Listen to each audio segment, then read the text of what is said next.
श्री गणेशाय नमः। आज कहानी सुनते हैं गणेश जी के विवाह की।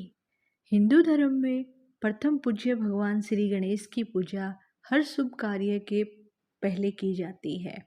गौरीपुत्र गणेश जी को विघ्नहर्ता के रूप में जाना जाता है, लेकिन अपने ही एक दंत और लंबे उदर के स्वरूप उनके विवाह में बहुत कठिनाई आने लगी थी, जिससे नाराज होकर वो अन्य देवताओं के विवाह में विघ्न डालने लगे।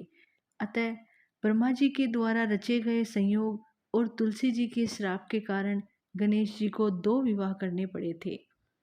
गणेश जी का गजमुख 2 दांतों के साथ शोभायमान होता था, परंतु एक बार भगवान परशुराम ने क्रोधवश उनका एक दांत फरसे से काट दिया था, जिस कारण गणेश जी एक दंत या वक्रतुंड कहलाने लगे।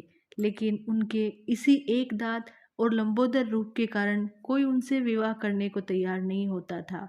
इससे नाराज होकर गणेश जी अपनी सवारी मूषक की सहायता से दूसरे देवताओं के विवाह में बाधा पहुंचाने लगे। सभी देवताओं ने अपनी समस्या जाकर ब्रह्मा जी से बताई।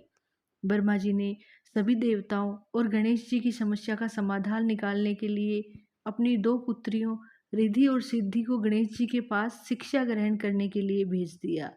जब भी गणेश जी किसी देवता के विवाह में बाधा पहुंचाने वाले होते, उसी समय रिद्धि और सिद्धि उनसे कोई प्रश्न पूछ लेती, जिससे उनका ध्यान बढ़ जाता और उधर देवताओं का विवाह निर्विघ्न संपन्न होने लगा। गणेश जी को जब तक इसका भान हुआ, तब तक ब्रह्मा जी ने रिद्धि और सिद्धि से उनके विवाह का प्रस्ताव रख दिया। गणेश जी को हारकर स्वीकृति देनी ही पड़ी और रिद्धि और सिद्धि से उनका विवाह संपन्न हो गया। रिद्धि और सिद्धि से उनका विवाह संपन्न होकर उनको शुभ और लाभ पुत्रों की प्राप्ति हुई।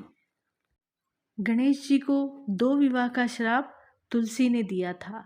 पुराणों में वर्णन मिलता है कि एक बार तुलसी जी ने मोहित होकर गणेश जी से विवाह का प्रस्ताव रखा था, लेकिन तपस्या में लीन होने के कारण गणेश जी ने उनके विवाह के प्रस्ताव को ठुकरा दिया।